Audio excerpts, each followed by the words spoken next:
Wake up and smell the cosmic coffee because it is just another Magic Monday.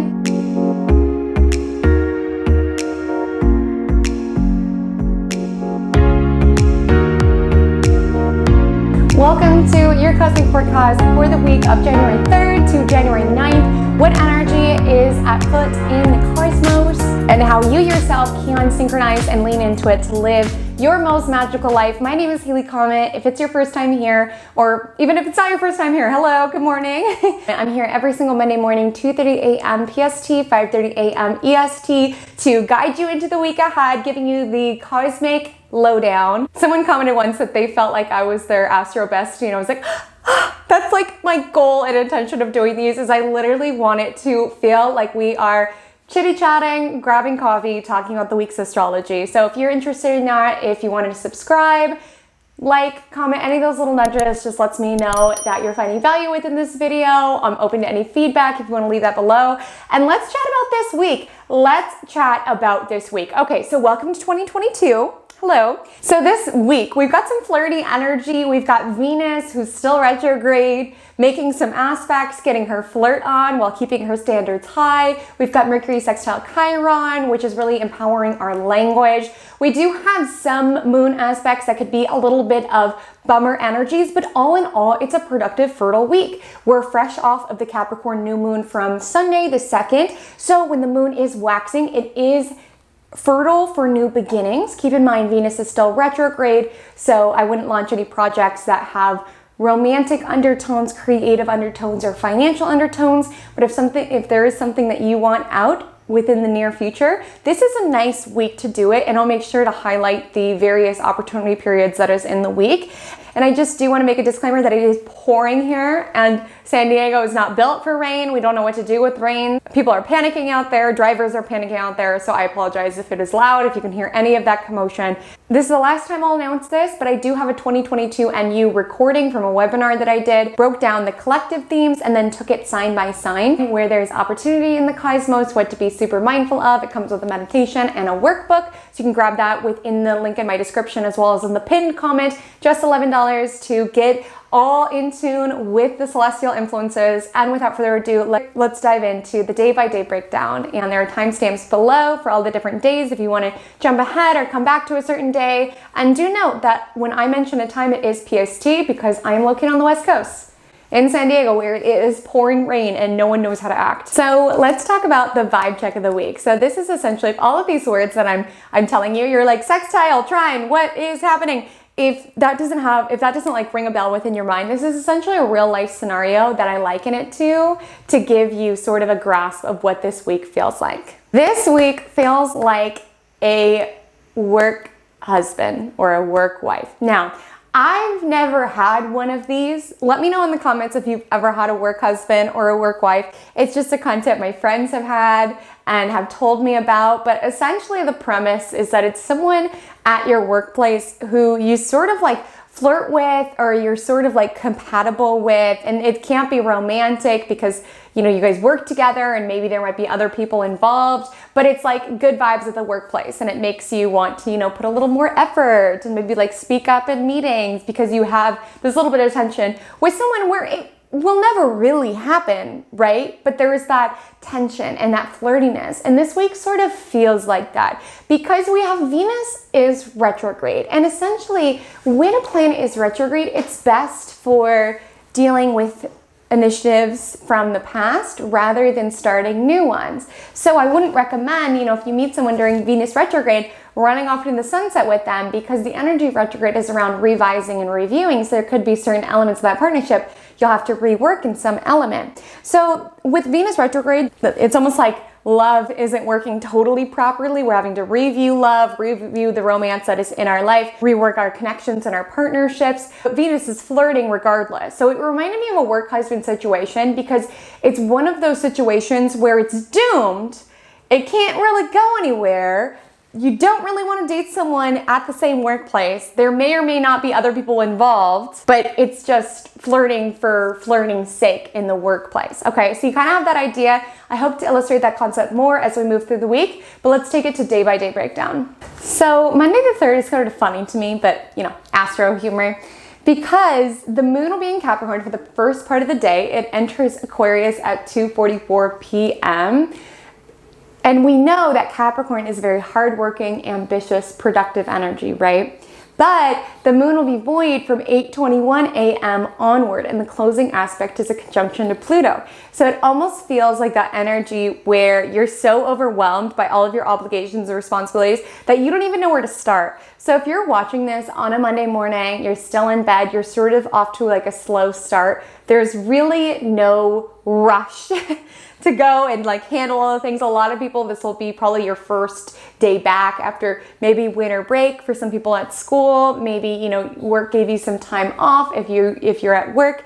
But for a lot of people, this is like the first day back, and you might notice in the morning, whether it's like overwhelmed trying to catch up on emails or just overwhelmed because you're like, oh my gosh, there's so much to do. It just doesn't feel like very productive. Then the moon will enter Aquarius at 2:44, which draws awareness to our broad humanitarian goals and our individualism. And it meets up with Mercury that evening at 6:37 p.m. So it's great for discussing new ideas. That is a little late for it necessarily being at work. But if you want to like run something over with like a business partner at happy hour, or you want to like talk about a concept with your husband, or you want to organize something, you want to organize a party or something of the like, this would be a helpful energy for it. Tuesday is somewhat productive, but at what cost? The Aquarius moon will square off with Uranus and Taurus, which is craving something new, feeling really bored by monotony and routine. Maybe you're getting back in the swing of things after all of the holiday fun, and it's just like, January is just so January. No shade to anyone born in January. My mom's born in January. Her birthday is this Sunday, and she always watches these, so happy birthday, mama. Love you. But yeah, no shade to January people, but there is just this vibe on Tuesday around having to get back in the swing of things and just being like, I'm so bored. But it does feel productive, probably because you're under stress, because the day prior wasn't too terribly productive. With the conjunction to Saturn, it's sort of just like a blah day. There is a sextile to Mars, so we're packing a lot of productivity, and then just be off at 4:45 because the moon will be void in Aquarius. So just pack it up, do a workout class on Tuesday with the sextile to Mars and Sagittarius, when we're likely to physically move out some energy. Maybe there's some frustration in the workplace. Just get it out of your system. Have a productive day. Work through that bummer energy. Work through that call to want to do something different and infuse something different into your work day. It's like the energy of, why do you have this work husband or work wife? Because work is boring, so we want to spice it up in some way, right? So that's like the energy with the Aquarius moon squaring off with Uranus and Taurus. We're just wanting to find some spice into your day. Wednesday, the moon is void all day. That's why I'm saying this week reminds me work wife and work husband, because there's so much there's so much flirty romantic energy, and like not a lot of really productive energy, even though we're in Capricorn season. So it's like a little too much attention is on what your work wife or work husband is wearing today, and not enough on the deliverables of the matter. But on Wednesday, we've got Venus in Capricorn, which is retrograde sextile Neptune in Pisces, which is dreamy. It's fantasy, and Venus isn't working properly, right? She's retrograde, so it's almost like maybe it's the right person, but it's the wrong time. And like with Venus retrograde, there really is this energy, like it's answering to Saturn, which is rules, responsibility, commitment. So with Venus in Capricorn sextiling Neptune in Pisces, it's almost like this energy around, it can't be, but what if it could be? Even though we can't be together, what if we just pretended and we flirted regardless? You know, Venus in Capricorn isn't going to get necessarily swept away in a daydream, but with the sextile to Neptune, it's down to envision, it's down to play, it's down to flirt. So you might be feeling this call around feeling a little more flirty, wanting that fairy tale romance of some sort. This would be a great creative energy. And with Venus sextile Neptune, this could be a really nice night to dress up. Venus in Capricorn is asking us to review our style to ensure it's really up to our standards. And with the sextile and Neptune, this could be putting together a fit that is really just ethereal and inspired. And maybe this is the energy of like work wife and work husband. It's like when you know they're gonna be there, you just wanna look a little cute. You wanna put a little bit more time on your hair and makeup. And I swear, I work from home majority of the time. Even if I'm not meeting with any clients, I get ready every single morning because there really is something about it. And I know it's cliche. I know it's told to us when everyone was working from home, but seriously, dressing cute does wonders. Dress cute, feel cute, have a cute day. And again, with Venus in Capricorn, I do have a whole video on the Venus retrograde, but essentially this is the energy around keeping your standards up, realizing that yes, love is beautiful and it's amazing, but relationships are so much deeper than that. You can have this great work wife, work husband sort of camaraderie, but the reality of being able to take that same dynamic into situations outside of work and maintain that same close connection, maybe it could happen, but maybe sort of the fun of the connection is that there's almost this energy around it's not real, it's not tangible, it's not grounded in reality. So there's sort of that energy on Wednesday. So you know, you can play with the daydream, but don't get swept away in it. Adding to the dreamy energy, the moon will be void all day until 4:17 p.m. So seriously, not the most productive. And then the moon enters Pisces. It meets up with Jupiter later that night. So it's like literally wanting to escape in that fairy tale, wanting to believe into that dream, wanting to ascend to your peak sensitivity, things of the like. Wednesday night would be a great night to get lost into a movie, particularly a romantic one. You know, small doses of fantasy never hurt anybody. Thursday the 6th, finally a productive day. I mean, when the moon's in Pisces, we never know where that productivity or where that inspiration or where that creativity is gonna go. You know, just think of Pisces energy like a flopping fish. You don't know where exactly it's gonna go. So you could feel really inspired to clean up your email list, like unsubscribing from a lot of ones, even though your task at work was really to be doing this particular thing. Like with Pisces, you kind of have to follow the inspo, but we do have some grounding energy from other earth signs. It does sextile Uranus and Taurus, which is helping us bolster new ideas, talk about new ideas, be very creative, and it also sextile Sun and Capricorn. So that Pisces moon, even though it's a flopping fish, it is being grounded by some earthy energy. So if there's something creative you have to do, you have to edit a video for work, you have to edit some photos, you have to write something. Thursday is a great day of being able to meet that ethereal energy and ground it down into the physical. That evening, the Pisces moon will square Sagittarius Mars, so just be mindful around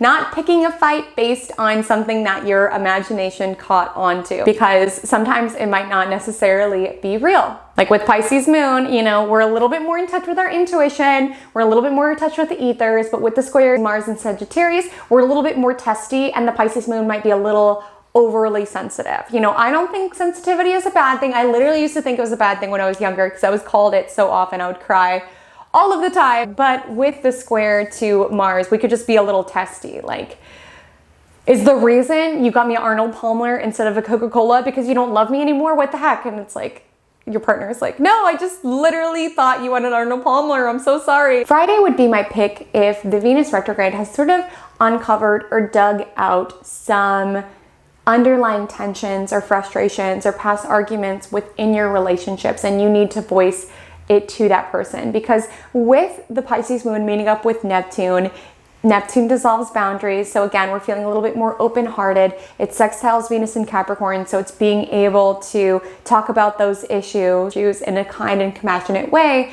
And the Pisces moon also sextiles Pluto and Capricorn, which is bolstering our ability to be able to transform our union as a result. While Venus retrograde is not a very aligned time for starting new matters, starting new relationships, starting new creative projects, it's very beautiful for tying up old issues with a little bow. So going back into your creative graveyard and noticing, you know, certain short stories you never finished, or, oh, this is like an essay half written, or, oh, this is like a music video I was filming and it's half done. It's beautiful for that, as well as like relationship issues. Like, wow, we fought about this so often, and this could actually be the close of it, tying it up. Like with Venus retrograde, especially with meeting up in Pluto, a lot of our relationships are sort of under a microscope, but a lot of us are going to come out even stronger in our partnerships if you're willing to do the work, noticing what's coming up. For some people, there can be some issues where it's coming up and they're like, okay, we can't transform this, we can't move beyond this, and there could potentially be a breakup, but not every single couple is going to break up during Venus retrograde. And if there have been certain issues exposed, Friday is a great day to lovingly and compassionately talk through them. And then take off work early, because the moon does go void at 2:23 p.m., which makes it not a productive afternoon at all, until it enters Aries at 9:26 p.m. So with the moon in Aries, you know, we're a little bit more feisty, we're a little bit more on the prowl. It does sort of like rile up the flirty energy, especially since the aspect I'll talk about next, which happens on Saturday, which is a Venus cazimi. And what cazimi means is in the heart of the sun, and is when a planet is stationed at the same degree in the same sign as the sun, and essentially the sun absorbs that planet and makes it even stronger. Keep in mind, it's Venus who's not operating well, right?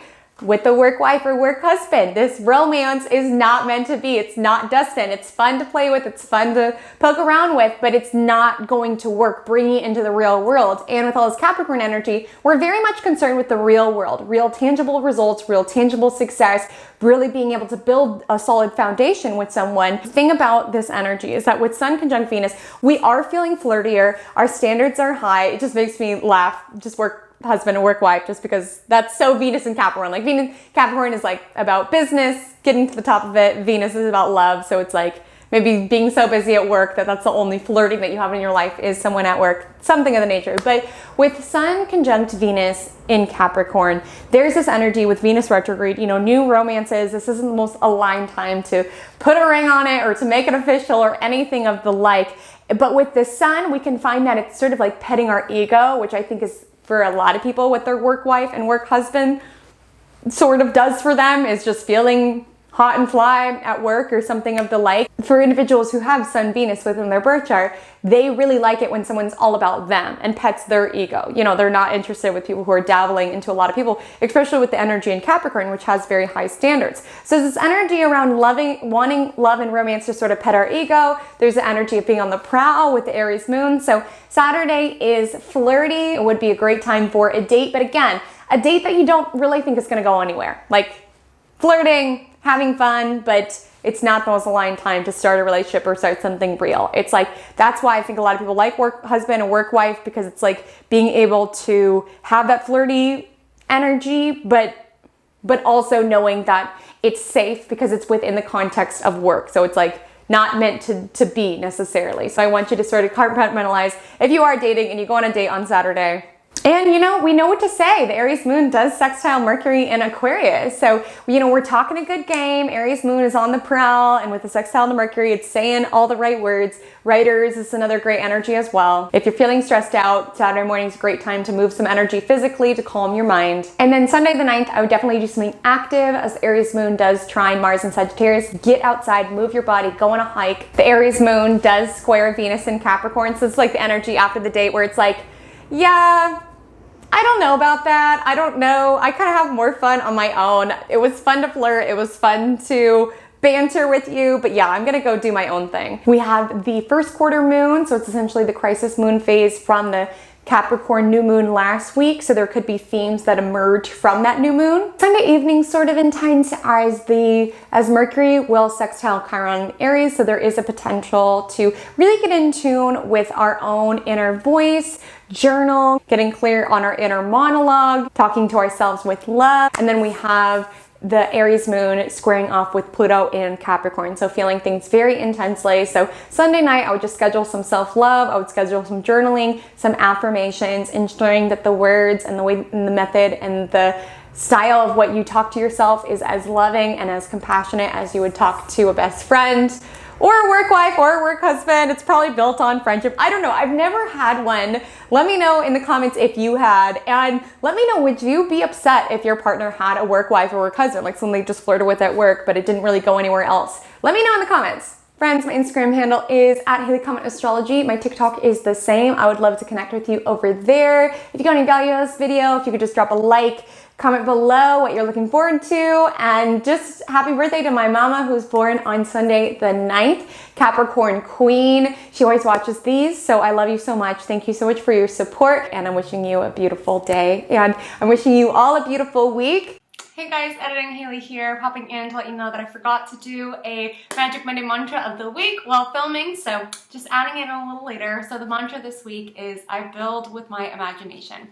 Because this week is equally made up of substance. Of course, we're in Capricorn season, which is asking us to be realistic and grounded about what it is that we want to create and build within our future. But then there's all this dreamy energy. There's all this romantic energy with the sun meeting up with Venus, Venus sextile Neptune. And it really takes that imagination of believing in a better future, believing that healing is possible with Mercury sextile Chiron, in believing that we can take our dreams and turn them into something real with Venus sextile Neptune, believing that we can move forward from certain relationship conflicts with all of that energy on Fridays. So use your imagination to build something real. Engage in an office dalliance if you must, but all in all, just have a beautiful week. Until we meet again, see you next Monday. Drink lots of water and stay magical.